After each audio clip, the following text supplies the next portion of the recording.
Ma'am क्या नाम है आपका? संध्या सिंह।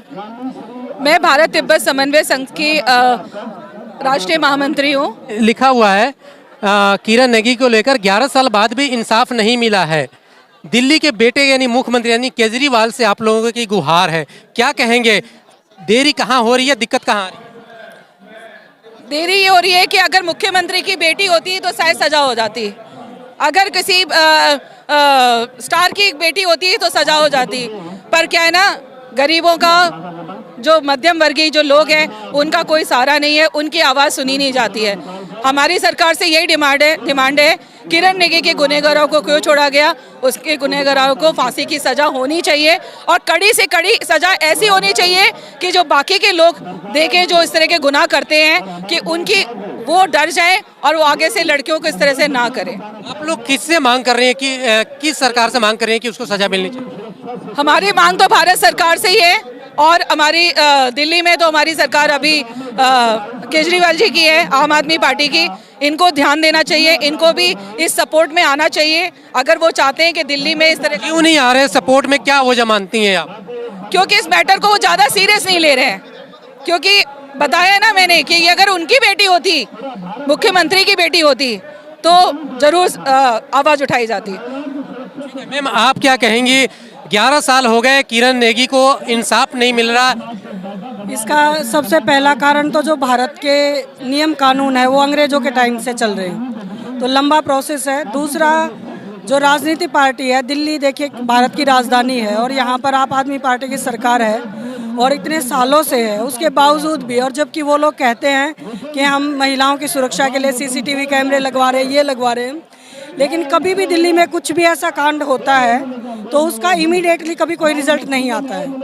और 11 साल से इंतज़ार है और 11 साल से ही आप आदमी की सरकार भी है, तो अभी भी अगर वो लोग कुछ नहीं कर पाते तो मैं तो चाहूँगी जनता को या तो सरकार ही बदल दें। उम्मीद करते हैं कि आगे कुछ हो। मैम इस तरह की जो घटना आए दिन होती रहती है देश में या दिल्ली में या कहीं भी, क्या मानती है इसका जिम्मेवार कौन है? इसमें जिम्मेदार ये है कि हमारा जो पुलिस प्रशासन भी इसमें कई हद तक जिम्मेदार है। जैसे कि आप बाहर जाओगे, इंडिया से बाहर, वहाँ पे हर चीज़ कैमरे वगैरह, लाइट्स, अब हमारे यहाँ थोड़ी सी बड़ा है काम की लाइटें वाइटें लग रही हैं, पर अभी भी कई ऐसे जगह हैं जहाँ सुरक्षा नहीं है, जहाँ पर तुरंत एक्शन नहीं होता। पहले कार्रवाई होती है, लंबर पेपर वर्क होता है, तब जाके लोग कार्रवाई करते हैं। इंस्टेंट कोई भी कार्रवाई हमारे अभी देश में चालू नहीं हुई है। खासकर दिल्ली का तो बहुत ही बुरा हाल है जब से सरकार आम आदमी पार्टी की है। ये मैं ये नहीं कह रही हूँ कि मुझे किसी पार्टी से मतलब है, मुझे सरकार से प्रॉब्लम है कि 9-10 साल हो गए इन्होंने करा क्या। आम आदमी पार्टी, केजरीवाल जी हमारे मुख्यमंत्री हैं, उन्होंने क्या किया इस मुद्दे पर और क्या कर रहे हैं? क्यों नहीं सुरक्षा देख रहे हैं लड़कियों की? क्यों बच्चियों के साथ गलत हो रहा है? और क्यों सही नहीं होता? क्योंकि उन्हें सजा नहीं मिलती है जो गुनहगार होते हैं। जब उन्हें गुनहगारों को सजा अच्छी दी जाती है ना, तो दूसरे डरते हैं। मेरा यही कहना है, सरकार तभी इसमें सुधार ला सकती है इन चीज़ों पर कि जब वो इसके लिए आवाज़ खुद से उठाए। अभी आवाज़ उठ नहीं रही है, अभी हम जनता लोग उठा रहे हैं आवाज़, सरकार कहाँ कुछ कर रही है। लेकिन मैम केजरीवाल तो कहते हैं पुलिस मेरे साथ में नहीं है, पुलिस मेरे पास नहीं है। पुलिस अपनी ड्यूटी कर रही होती है, आप जब आदेश देंगे तो वो ये भी काम करेगी। हालांकि जगह जगह मैं चाहती हूँ कि कई कोने ऐसे अंधेरे होते हैं, वहाँ पे सिक्योरिटी बढ़ जानी चाहिए, रात को पेट्रोलिंग होनी चाहिए हर जगह, और ये नहीं कि इस चीज़ को रफा दफा कर दिया जाए। कुछ दिन में मैंने कई केस मैंने भी उठाए हैं लड़कियों के, पर मैंने देखा सब चीज़ें रफा दफा हो जाती हैं, उसमें कोई कानूनन कार्रवाई नहीं होती। आप एक समाज सेवी है, एनजीओ चलाती हैं, जैसे आपने बताया, क्या आप मानती नहीं है कहीं ना कहीं इस तरह की जो बलात्कार की घटनाएं होती है, कहीं ना कहीं जो हमारे देश की संस्कृति है उनको लड़कियां फॉलो नहीं करती, जिसका शिकार होना पड़ता है? हाँ, कई हद तक तो ये भी रीज़न है कि लड़कियां आजकल बहुत ज़्यादा ओवर स्मार्ट भी हो चुकी हैं, वो अपने आप को विदेशी कल्चर में ढाल रही हैं। मैं भी इसी पे काम कर रही हूँ कि मैं चाहती हूँ कि हमारे कल्चर को जब बाहर के लोग अपनाने लगे, संस्कृति को अपनाने लग गए हैं, तो हम अपनी संस्कृति भूल के विदेशी संस्कृति क्यों अपना रहे हैं। सबसे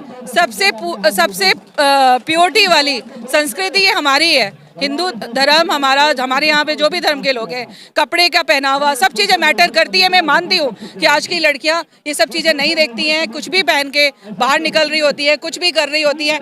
इस कई हद तक ये कारण भी है, पर इसका ये मतलब नहीं है जब लड़के निकल सकते तो लड़कियां भी निकल सकती है। मैं वो चीज़ भी मानती हूँ, पर मानसिकता हमारी भी तो बिगड़ सकती है, लड़कियों की बच्चियों की भी तो बिगड़ सकती है कि वो लड़कों को ऐसे नहीं, लड़के क्यों ऐसे कर रहे हैं? क्योंकि उनको पहले दिन से, जिस दिन से पैदा होते हैं, उनके माँ बाप उन्हें इतना पैम्पर करके रखते हैं कि तुम बेटा कुछ भी करोगे हमारी तरफ से माँ पे। पहली पढ़ाई माँ बाप पढ़ कर आते हैं अपने घर में बच्चों को। अगर वही उनको अच्छी सीख नहीं देंगे तो सारे लड़के इसी तरह से करते रहेंगे और वो लड़कियों को खिलौना समझते रहेंगे। आप युवा हैं, क्या आप इस तरह की जो घटनाएं होती हैं, क्या मानते हैं कहीं ना कहीं उसमें हमारे संस्कार जो लड़कियों के अंदर होनी चाहिए नहीं है और इसके वजह से भी ये बर्दाश्तें बढ़ती हैं? देखिए, मैं 3 चीज़ें बोलना चाहूँगी, सुरक्षा, शिक्षा और धर्म।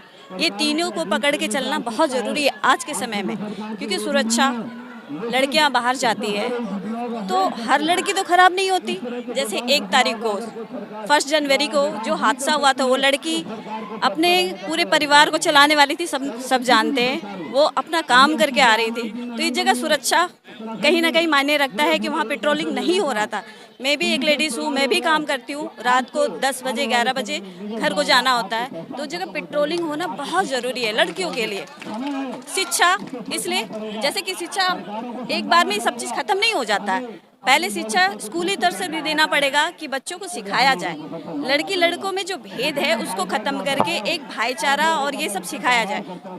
धर्म इसलिए पकड़ना जरूरी है कि अगर धर्म को हम छोड़ देते हैं तो हमारा मानसिकता बहुत गंदा हो जाता है, हर चीज़ से हम नेगेटिविटी में चल जाते हैं। जैसे आज पहनावा पे अभी बोला कि ठीक है, पहनावा लड़कियां बहुत सारी छोड़ रही हैं, लेकिन इस जगह भी अगर अपनी मानसिकता को हम बढ़ा ले और लोगों को इस तरह से शिक्षित करें, लड़कों को घर पे ऐसा परवरिश दे, लड़कों को भी नहीं लड़कियों को भी। आज का जो टाइम है, लड़का और लड़की दोनों ही शायद भटक चुके हैं, तो उन्हें ऐसा शिक्षा दिया जाए घर पे ही।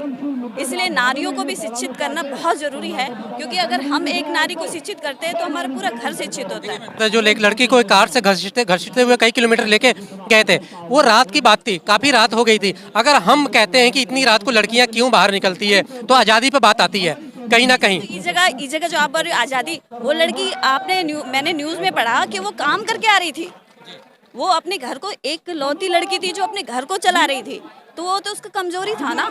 अगर लड़कियां कपड़े अगर सही पहने, अपने इंडियन कल्चर को फॉलो करें, तो कहीं ना कहीं हमें लगता है कि इस तरह की घटना पे अंकुश लगेगी।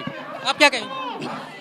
जब इंसान का मानसिकता खराब होता है ना, जब से जो इंसान अगर अच्छा है वो किसी वस्त्र में भी लड़की रहेगी, वो माँ बहन के नज़र से, पूजने नज़र से देखेंगे। ये नहीं कि अगर कपड़े कम है तो उनकी मानसिकता जिनकी गंदी है वो गंदी ही रहेगी। ऐसा नहीं है कि जो अधरंगी लड़की होती है उसी के साथ रेप होता है ना।